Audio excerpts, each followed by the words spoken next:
O sangue e as santas coincidências. Vídeo número 57. Uma produção Torre Small. Se a Bíblia, a medicina e a ética não apontam para um veto absoluto ao sangue, por que essa proibição ainda persiste? Esse será o tema do próximo vídeo. Não perca! Foi assim que encerramos o vídeo anterior, e é justamente essa pergunta que continua a ecoar. Se, como já vimos, o fundamento bíblico da proibição é no mínimo discutível, então precisamos olhar para além do texto. O que mantém essa prática? O que sustenta decisões que para muitos tiveram consequências irreversíveis? Antes de prosseguir, um aviso necessário. Este vídeo aborda situações reais e relatos que podem ser difíceis de acompanhar, especialmente para quem tem ligação direta com esse tema. Se preferir não se expor a este conteúdo, este é um bom momento para parar. Mas, se decidir continuar, o que você verá a seguir não é apenas uma análise. É um convite para confrontar fatos que, por muito tempo, ficaram sem questionamento. Antes de entrarmos no coração deste vídeo jornalístico, proponho uma pequena simulação psicossocial. Quem já conheceu o Cobainha com Bainha no canal do Tio Paulo, o melhor canal brasileiro em absoluto sobre esse tema, já sabe do que se trata. Paulo Magalhães está dizendo: obrigado, Paulo, todos os seus vídeos são maravilhosos, mas hoje tu deu aula. Obrigado, meu querido. A gente se esforça, né? Essa simulação ajudará a entender certas questões relacionadas ao veto do sangue. Imagine por um momento. Você sai de casa, vai até um bairro bem distante do teu. Lá você encontra uma determinada pessoa que não pensaria ver. Tenta ver essa cena enquanto te falo. Ao ver essa pessoa, você pensa: olha que coincidência. Mais tarde, ao atravessar a cidade para outro ponto, você vê a mesma pessoa novamente. Agora, essa coincidência começa a criar um certo desconforto. Ao voltar para o teu bairro, você entra em um comércio. E lá está ela mais uma vez. Já nesse ponto, isso não parece normal. Mas imagine que, ao chegar em casa, essa mesma pessoa está parada em frente ao teu portão. Certamente essa cena suscitaria, no mínimo, uma forte taquicardia. Agora eu pergunto, você conseguiria provar que não se trata de coincidências? E essa pessoa conseguiria provar que são simples coincidências? Teoria da conspiração? Piada de mau gosto? Parece uma simples brincadeira esse teste, mas garanto que não é. Reflita sobre essa cena, porque ela pode ser a chave para entender aquilo que você verá no final deste vídeo. Fique atento e siga o raciocínio. O que é o sangue? Em poucas palavras, o sangue é um fluido que circula todo o corpo e o mantém em vida. O corpo pode perder uma certa quantidade sem risco imediato, mas, como vimos no vídeo anterior, há um limite mínimo. Abaixo dele, a morte é inevitável. E nesse caso, não há hemopor que faça milagres. Pelo menos, ainda não. Nessas situações, há apenas duas alternativas: morrer por perda de sangue ou receber uma transfusão. É simples de entender, mais básico que 1 mais 1. O petróleo virou ouro preto, a água ouro transparente, a floresta ouro verde e o sangue, na era da biotecnologia, tornou-se ouro vermelho. Mas como chegamos do sangue como vida para o sangue como ouro vermelho? Vamos voltar no tempo, ver os primeiros passos das transfusões e explorar um pouquinho a história e o business do ouro vermelho. O início das transfusões. Em 1665, um médico inglês realizou a primeira transfusão bem-sucedida entre animais. 2 anos depois, um médico francês fez uma das primeiras transfusões em humanos usando sangue de animal.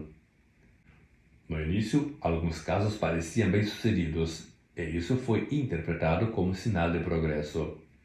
Mas após graves complicações e a morte do paciente entre hemorroide, tornou-se claro que havia riscos sérios e problemas de compatibilidade. Em 1818, um médico britânico realizou a primeira transfusão de humano para humano. Em 1901, um médico austríaco, que mais tarde se naturalizou americano, descobriu os grupos sanguíneos. Mas o grande avanço das transfusões ocorreu durante a Segunda Guerra Mundial. A crescente demanda de sangue neste período tornou-se o catalisador para a criação prática dos bancos de sangue modernos. O sangue é perecível, e as dificuldades de higiene e armazenamento no fronte testavam severamente a emergência sanguínea. Transporte, conservação, processamento e durabilidade exigem um controle simultaneamente delicado e rigoroso. Foi neste contexto histórico que surgiu a necessidade urgente de buscar substitutos para o sangue humano. Os soldados americanos feridos em combate, inicialmente, chegaram a se submeter a tratamentos alternativos. Mas, diante do risco real de morte, a preferência recaía sobre a transfusão tradicional. Em síntese, esse é o pano de fundo das transfusões, de 1665 até a Segunda Guerra Mundial. Mas, e depois disso? Empresas farmacêuticas nos Estados Unidos passaram a perceber na emergência e na escassez o valor econômico do sangue. Assim, ao lado da necessidade sanitária, surge também uma oportunidade econômica, o que podemos chamar de o business do ouro vermelho.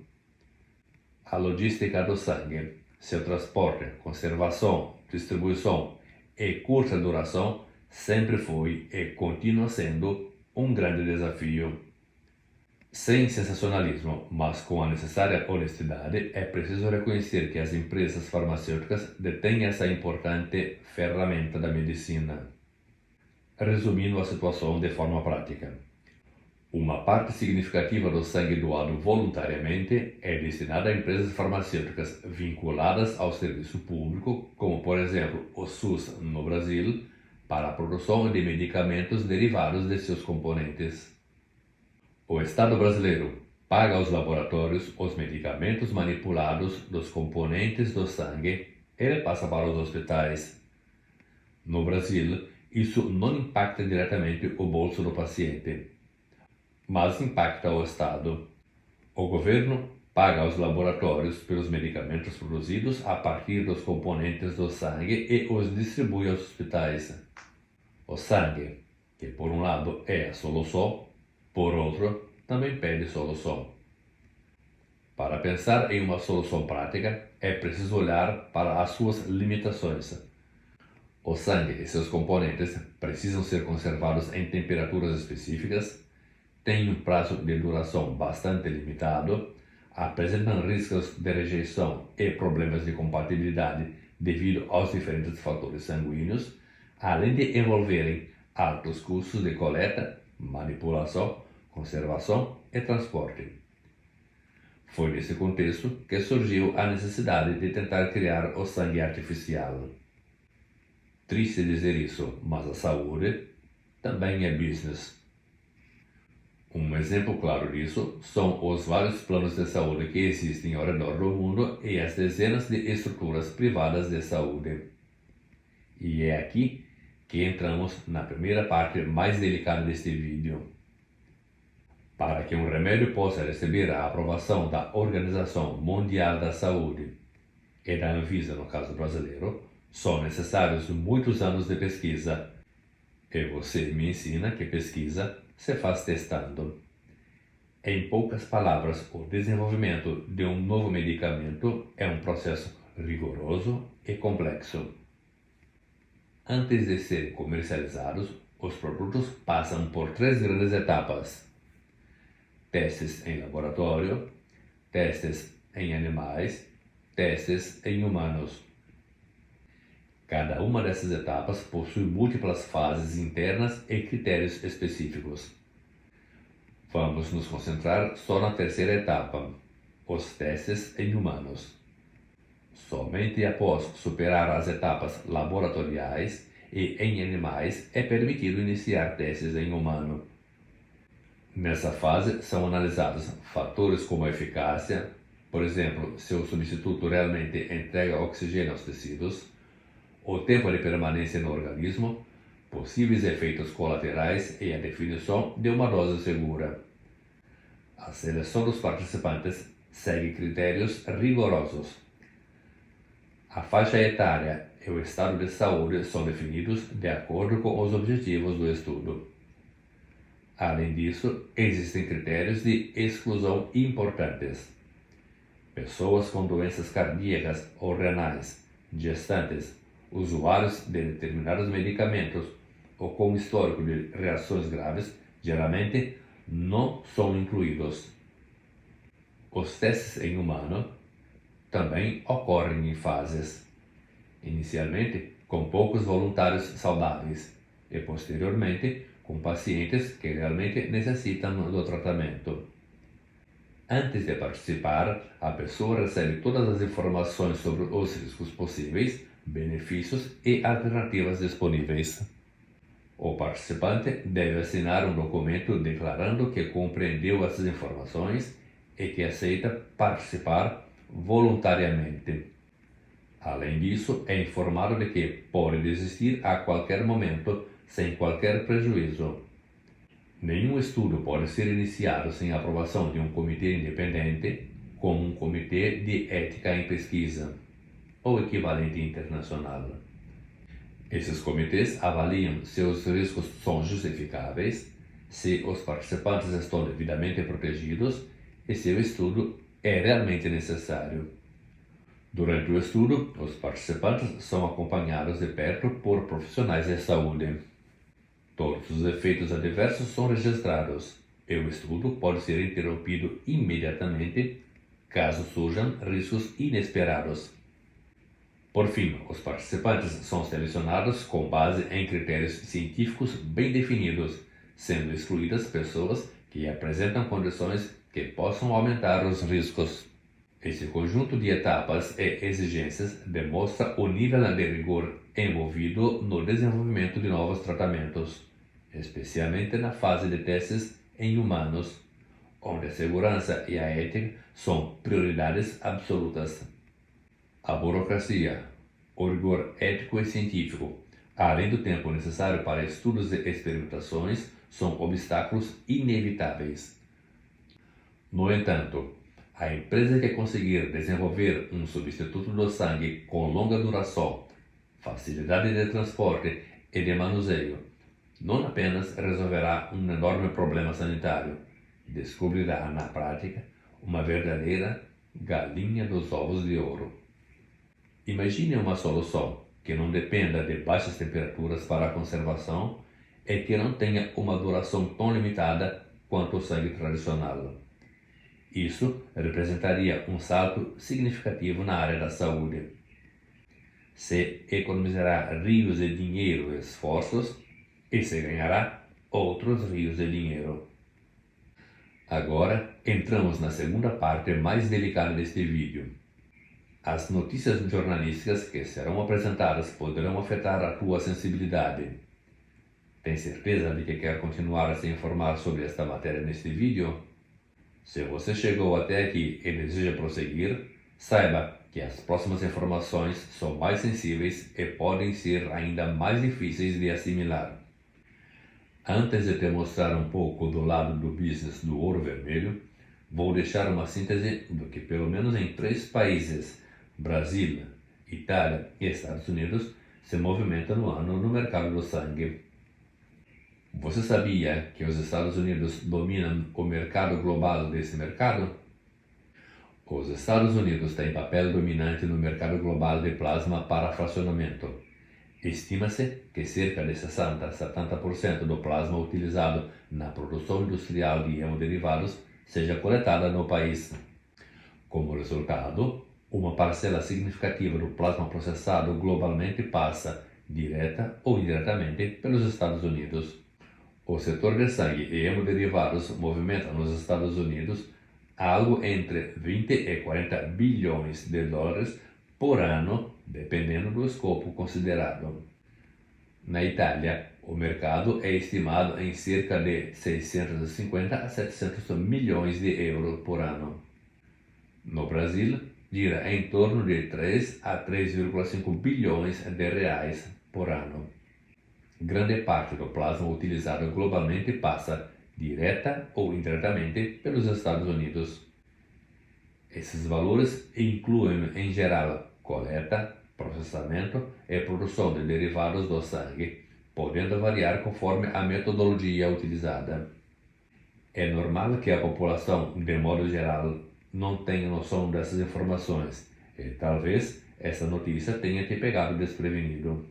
Aqui não é mais muita calma nessa hora, é muito dinheiro nessa hora. Nota: os valores apresentados são aproximativos e referem-se apenas à coleta e produção dos doadores visíveis. Mas, mesmo assim, calma. Vamos entrar agora na terceira parte mais delicada deste vídeo: o mercado paralelo do sangue, denúncias e casos documentados. Uau! Os doadores invisíveis. Sim, há relatos de que, além dos transplantes clandestinos, ocorre também a coleta de sangue, ambos operando sob demanda. Esse mercado é movimentado por elites econômicas sem escrúpulos que se valem da invisibilidade de quem cruzou a fronteira ilegalmente. Vidas clandestinas que o sistema sequer reconhece para que ninguém as possa reclamar. Os invisíveis. Esse é o drama de milhares de clandestinos que todos os dias trocam de países ou continente na busca de uma vida melhor e muitas vezes, infelizmente, passam para a vida melhor, como se diz no ditado popular, para descrever a morte. Nesses casos extremos, a doação não se limita a somente uma bolsa de sangue. Como diz a Bíblia, quem lê entenda. Os dois fatores mais fortes que sustentam esse comércio são a pobreza, em alguns casos, a extrema pobreza. Em países que vivem o drama da extrema pobreza, não é difícil encontrar pessoas dispostas a vender os próprios órgãos ou de familiares que vivem sob a sua autoridade. Tudo isso é favorecido por um fenômeno incontrolável: a imigração clandestina. Não se trata de julgar valores ou motivos pelos quais uma pessoa ou uma família inteira decide emigrar. Quando a imigração acontece nas fronteiras legalizadas, como aeroportos, por exemplo, pode-se documentar a passagem ou ingresso em outro país.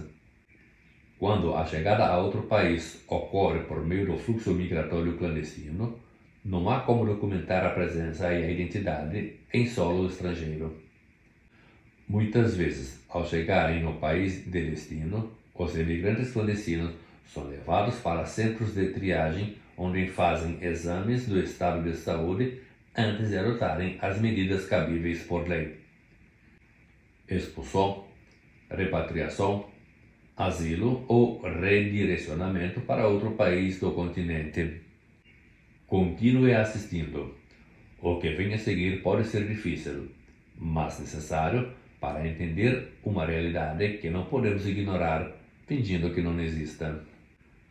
O ecossistema de abuso não se limita à escravidão ou à exploração da prostituição.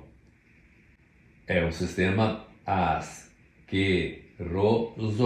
onde seres humanos são tratados como peças de reposição, reduzidos à lógica cruel de um desmanche de carros velhos. Fica, portanto, o alerta para quem planeja ou já pensou em embarcar em uma viagem clandestina através de terceiros. Organizações internacionais denunciam com força cada vez maior esse comércio paralelo de doadores invisíveis. Seria esse um dos motivos pelos quais o fluxo migratório em massa continua acontecendo todos os dias sem que as autoridades consigam contê-lo? Ou teriam as autoridades internacionais alguma espécie de cumplicidade nesse drama existencial? Em um documentário sobre o comércio paralelo do sangue feito na Itália nos anos 80, um jornalista afirmou: "A necessidade de sangue é imensa, é verdade, mas não por isso se deve fazer especulação em cima disso." Nesse documentário fica evidenciado um comércio paralelo de sangue ou de plasma em vários países, inclusive no Brasil, e exibem-se imagens de Teresópolis, Rio de Janeiro, especialmente Madureira, Duque de Caxias, Brasília e Porto Alegre.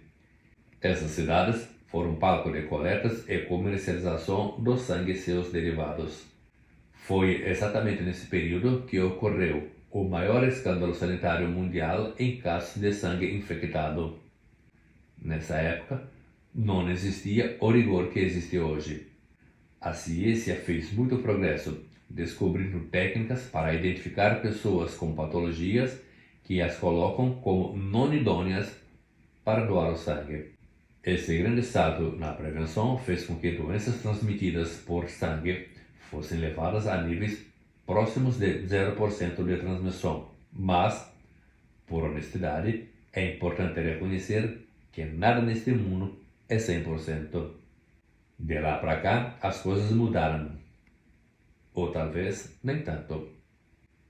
Não obstante regras cada vez mais rígidas, mais controles e mais tecnologias, ainda existem denúncias de mercado ilegal de órgãos e sangue. ONGs em todo o mundo continuam fazendo denúncias cada vez mais fortes desse comércio paralelo. Nota: os valores apresentados na parte 2 referem-se ao mercado visível. É importante não esquecer que no mercado invisível estima-se que possam ser superiores. Finalmente, vamos passar agora para a quarta e última parte mais delicada deste vídeo. Existem hoje muitos medicamentos que nos ajudam a evitar a transfusão em determinadas situações menos graves. Mas não podemos ser levianos ao afirmar que já existem substitutos do sangue. São necessários anos ou até décadas de estudo sério, conduzido por profissionais competentes e não por escritores de publicações não indexadas. Em outras palavras, até o presente momento, podemos afirmar categoricamente que não existe substituto do sangue. Mas a demanda existe, como já vimos no início deste vídeo. Para que uma empresa farmacêutica consiga desenvolver e fabricar medicamentos eficazes, além dos anos de estudos, são necessárias experimentações de vários gêneros e, enfim, testes em humanos com efeito positivo para receber autorização governamental de uso. Falamos já que os soldados na Segunda Guerra Mundial se ofereciam para experimentar, mas quando o caso era grave, eles não aceitavam mais a experimentação. Então, se teria pensado numa solução alternativa. Casos delicados como esse, decide-se experimentar em pacientes em fase terminal. Mas essa alternativa não é tão eficaz, pois, em se tratando de casos desesperados, a iminente ou subsequente morte do voluntário oferece muito pouco para a observação da evolução do quadro. Portanto, são realmente necessários voluntários que estejam dispostos nessa fase de experimentação. O que você responderia a uma empresa farmacêutica se lhe fizesse a proposta de experimentar uma terapia ainda não aprovada, ainda que lhe prometesse um prêmio? Dificilmente se encontraria alguém disposto a se sacrificar, sabendo que poderia morrer. Sem voluntários, a experimentação não pode avançar. Como então recrutar voluntários para essa fase de experimentação? Ninguém coloca em dúvida a importância de uma tão grandiosa descoberta. Diante desse cenário, surgiria a possibilidade de voluntários inconscientes na experimentação? Lembra que no início do vídeo eu propus aquela pequena simulação psicossocial? As coincidências recorrentes que eu disse que poderiam servir como chave interpretativa? Pois bem, a Watchtower nasce nos Estados Unidos. As experimentações de um possível substituto do sangue também. A necessidade de encontrar substitutos surge com força em contextos de emergência, como durante a Segunda Guerra Mundial. Foi também neste período que a Watchtower, que anteriormente não condenava a doação de sangue, fazendo inclusive elogios em suas publicações, passou a criticá-la e, posteriormente, a proibi-la. A Sociedade de Torrevegia passa a investir no setor de hemoderivados e farmacêuticos mais ou menos no mesmo período. Em 1968, a Watchtower proibiu oficialmente o transplante de órgãos, motivando que seria canibalismo. No final dos anos 70, a ciência começou a experimentar cirurgia sem uso de sangue através de duas técnicas, hemodiluição e recuperação intraoperatória. E não é que em 1980 a mesma Watchtower aboliu essa proibição com uma nova interpretação? Em 1990, começaram a testar Hemopur em humanos como protótipo de substituto do sangue, ainda que produzido com hemoglobina bovina. Exatamente neste mesmo ano, na sessão Pergunta dos Leitores, a Watchtower responde que se pode aceitar pequenas frações de sangue, mas só as frações secundárias. No ano 2000, na África do Sul, o Hemopur passou a ser utilizado em caráter experimental em algumas clínicas. Mais uma vez, na sessão Pergunta dos Leitores, a Watchtower responde que usar hemoderivados é uma questão de consciência. Hemopur, em 2004, finalmente recebe a aprovação como substituto do sangue em cirurgia. Uma vez mais, a Watchtower de 2004 diz que se pode aceitar hemoderivados. É importante lembrar que Hemopur não substitui o sangue a 100%. A hemoglobina bovina que contém não consegue transportar oxigênio por muito tempo. Trata-se de uma espécie de ponte terapêutica. Enquanto um glóbulo vermelho humano vive cerca de 120 dias, o Hemopur dura apenas de 24 a 48 horas na circulação. Ele transporta oxigênio e expande o volume, mas não possui outras funções do sangue total, como coagulação ou defesa imunológica. Na prática, ganha tempo para o corpo produzir novas hemácias ou para que o paciente chegue a um hospital onde a transfusão esteja disponível. Portanto, é uma ferramenta de emergência e transição, nunca uma solução de longo prazo. Ora, francamente, é tempismo ou oportunismo essas novas luzes da irmã Santa Coincidência? Com todas essas coincidências, poder-se-ia considerar se estamos diante de uma forma peculiar de profecia, não por revelação, mas por conclusão de informação? A sequência observada sugeriria acesso privilegiado a informações que acabam por moldar formulações teológicas ou seriam apenas coincidências? Depois dessa análise histórica, Torre-Smo conclui mais este vídeo usando uma típica frase usada nas publicações da Watchtower.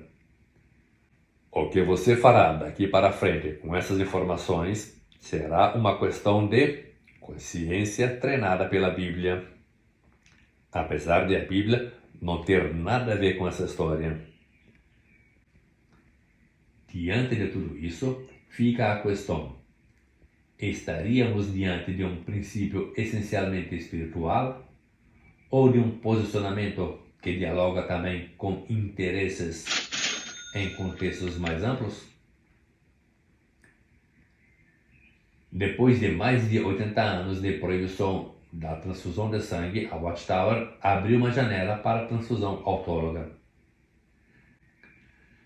Será que, em breve, descobriremos novas coincidências no progresso científico nessa matéria? Torresmo. Sincronia muito oportuna.